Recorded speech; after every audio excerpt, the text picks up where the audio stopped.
Iranian dissidents are promising more protests, and Iran's ruling mullahs want to stop them. They have cracked down hard on protesters and taken steps to prevent any more rallies against the government. Some analysts believe Iran's government could fall within the next 6 to 8 months. If it does, it will happen in part because of a group of small television stations broadcasting into Iran. They're run by Iranian Americans, and they're causing more trouble for Iran's hardline government than the CIA ever could. Senior reporter Dale Hurd has the story from Los Angeles.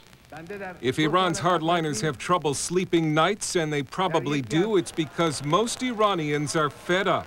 And they're fed up not only because the Ayatollahs have turned Iran into a shambles, but because Iranians are now able to hear and see the truth, broadcast via satellite from, of all places, Tinseltown.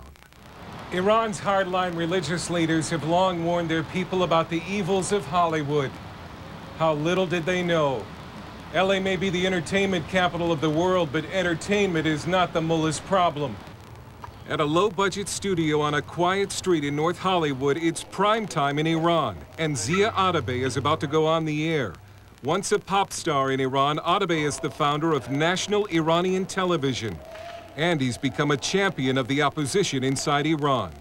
NITV gives Iranians something they can't get from government TV: news instead of propaganda, comedians poking fun at the Ayatollahs, but most importantly, a voice, urging them to stand up for their future.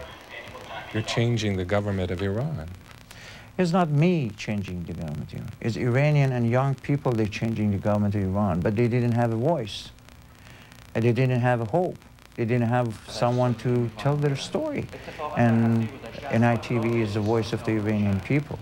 Atabay didn't start NITV as a way to bring down the mullahs. It was going to bring Persian culture and entertainment to Iranians in this country. So he took family money and started broadcasting on a shoestring. But in what is now a famous goof, an engineer threw the wrong switch. Somebody by mistake connect our signal to the European and Middle East satellite. And we find out they are seeing us. In Iran. In Iran. And the Iranian people, they thought it's a revolution. NITV can now reach about 1/4 of the Iranian people by satellite. After 9/11, when Atabay called on Iranians to show their support for America, thousands turned out in a candlelight vigil. And when street demonstrations grew this year, the Iranian-American stations in LA became a coordination point for protesters. Iran expert Michael Ladine. Because they serve to triangulate communications between various cities in Iran, so that there's a lot of jamming of cell phones, and they turn off cells within the city so you can't communicate to another city. But it is sometimes possible for them to go and call Los Angeles, and then that gets put on the air and relayed back all over Iran. Many Iranians have come to rely on Atabay. They call me father, they call me uncle, they cry on my show, they're sending me thousands emails, and they believe that I can help them. And I tell them the future is yours, this is your country, you have to choose what you want. Nobody can tell you, not American, not me, not someone else. You are going to choose what you want. And Atabay says what his Iranian viewers tell him they want is a secular government. They want equal rights for women and civil rights for all. He says they love George W. Bush and want good relations with America. Is anybody home? A popular show on NITV features comedian Ali Dean as Mullah Haji, sort of an Islamic Colonel Klink, in a gag that would land them all in the clink if they were in Iran. In fact, NITV has become so influential inside Iran that Atabay now lives under a death threat. Iran's hardliners have sanctioned his murder, and although he's trying to move into better facilities, the money's running out. His plea to Washington? Help. I need your help, and I can make a lot of the changes. With no war, with no bullet, with not blood. I need your help. Republican Senator Sam Brownback has proposed legislation that would channel millions of dollars into stations like NITV. But leaders of the Senate Foreign Relations Committee opposed the amendment, and few observers expect it to pass this year. And I don't have a lot of power. I don't have a lot of connection in capital or Washington, D.C., but I did what I could do. But the problem is that nobody helps. Nobody helps. Ironically, the one group that has offered Atabay a lot of money is the government of Iran. If he'll shut down, he has refused. I didn't accept it. And I said, the price for the freedom is higher than what you offer me. So Zia Atabay presses on. Gone late, huh? He figures if he's not out of business in 8 months, Iran's Islamic regime just might be. Dale Hurd, CBN News, Los Angeles. Fascinating. And for more on Iran TV out of L.A. and the man in charge of it, let's go back to Pat. Well, joining us now from Washington is Zia Atabay, the founder of National Iranian Television. What brings you to Washington today? Good morning. Thank you to have me here. But today I'm in Washington, D.C. because in the capital, all of the most of the Iranian in exile will come to the capital to support the Iranian students and freedom fighter. And I'm coming to be with the people.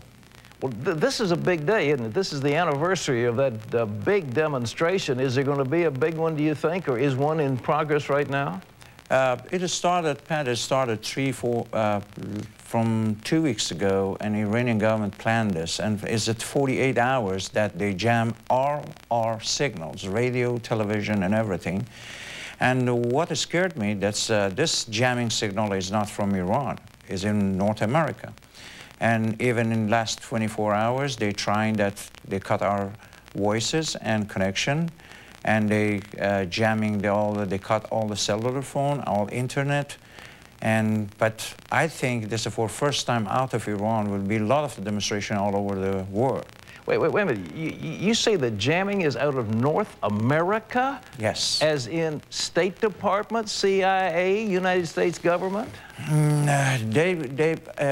They know it because we called and they told them. I asked for the help and I said, that's not fair.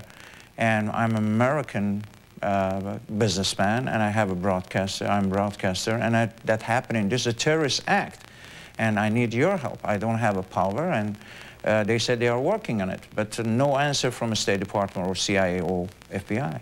Well, you're doing this all yourself. Your wife, I believe, is a plastic surgeon or has a plastic surgery business, and you took money that she was providing and your own money to start this wonderful station. And you don't get anything from the government of the United States at all? No, Pat, no.